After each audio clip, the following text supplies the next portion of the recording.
Hey, Walleye Wisdom Watchers, this is Gary Spiker reporting from Leech Lake at Walker, Minnesota with my day one co-angler partner, Bryan Bear Kohler, B-A-Y-E-R-K-O-H-L-E-R. Did I get it right, Bryan? You got it right, yep. Bryan, we didn't get to weigh any fish today, but we did catch fish. You want to talk a little bit about what we were up to? You bet. Yeah, no weigh fish today, but we were out pulling chubs looking for big fish.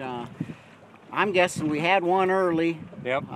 Boy, put a nice gash, just about cut that minnow right in half, but we didn't get hooked up with it, so that was a shame. And we got several though throughout the day.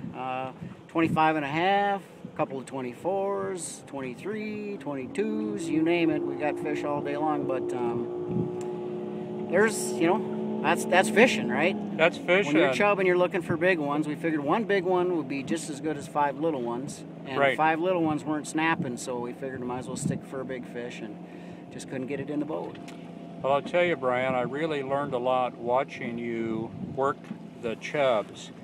And it is a science and an art. It is amazing to see how you're able to follow the fish. And I just want to thank you for the good instruction that you gave me from the back of the boat, giving me instruction on how to move the boat, the direction you wanted, and those times that you had fish on to even back the boat up to the fish. Is that something you commonly do? Yeah, you bet. When you're using creek chubs in deep water, you got the fish down.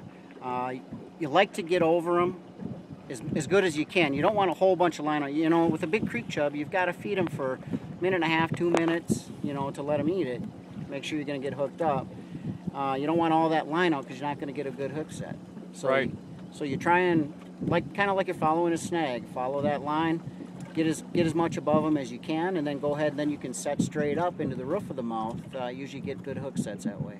Well, I appreciate that tip for our Walleye Wisdom Watchers. And by the way, would you please tell us what accolades you received last year here at the FLW Walleye Tour? Oh yeah, during the tour last year I had a great year. Decided to fish the whole thing as a co-angler and ended up with Co-Angler of the Year in the Western Division. So that was a real thrill. It was fun. Well, I want to congratulate you and thank you for spending the day with me, and wish you all the best the rest of the season, you and your pro partners. And Bryan, we'll see you again on the water, pal. All right, real good. Thanks, Gary. It was a blast. Thank you, bud.